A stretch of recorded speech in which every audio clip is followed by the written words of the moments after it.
নয়াপল্টনে শ্রমিক দলের সমাবেশে যোগ দিয়েছেন বিএনপি চেয়ারম্যান এবং প্রধানমন্ত্রী তারেক রহমান। এই মুহূর্তে সেখানে আছেন সহকর্মী ইমরুল আহসান। সরাসরি যাচ্ছি তার কাছে।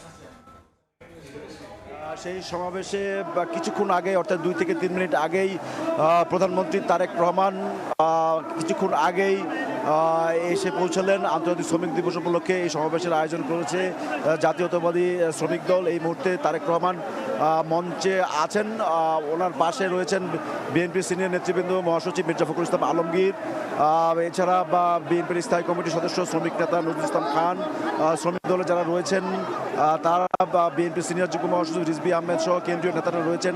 ঢাকার আশপাশে থেকে আশপাশের জেলার যেসব তারা এমপি নির্বাচিত হয়েছেন তারা রয়েছেন। তো এই সমাবেশকে ঘিরে বিএনপির এখানে আজকে একটি ব্যাপক শোডাউনের তারা করছে।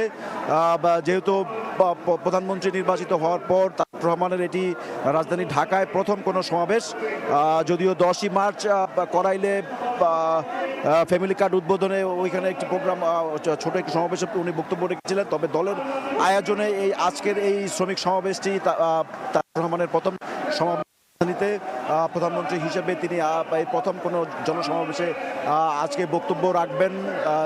যে কথাটি বলছিলাম যে বিএনপি একটি শোডাউনের হিসেবে নিয়েছে, যেহেতু সরকারে যাওয়ার পর থেকে তেমন সাংগঠনিক তৎপরতা চোখে পড়ছে না বিএনপির। তাই এই কর্মসূচিকে ঘিরে সাংগঠনিক গতি বাড়ানোর জন্য উদ্দীপনা, নেতাকর্মীদের মধ্যে একটি উদ্দীপনা আনার জন্য বিএনপি মূলত এই কর্মসূচিকে কেন্দ্র করেই তারা একটি ব্যাপক শোডাউনের পরিকল্পনা নিয়েছিল। এবং ইতিমধ্যে দর্শক দেখতে পাচ্ছেন যে এখানে লাখো মানুষের উপস্থিতি হয়েছে।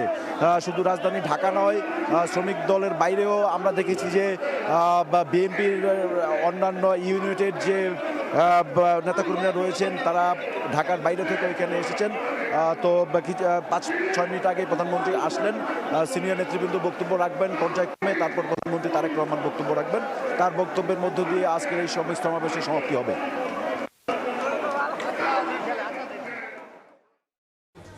নয়াপল্টনে শ্রমিক দলের সমাবেশে যোগ দিয়েছেন বিএনপি চেয়ারম্যান এবং প্রধানমন্ত্রী তারেক রহমান।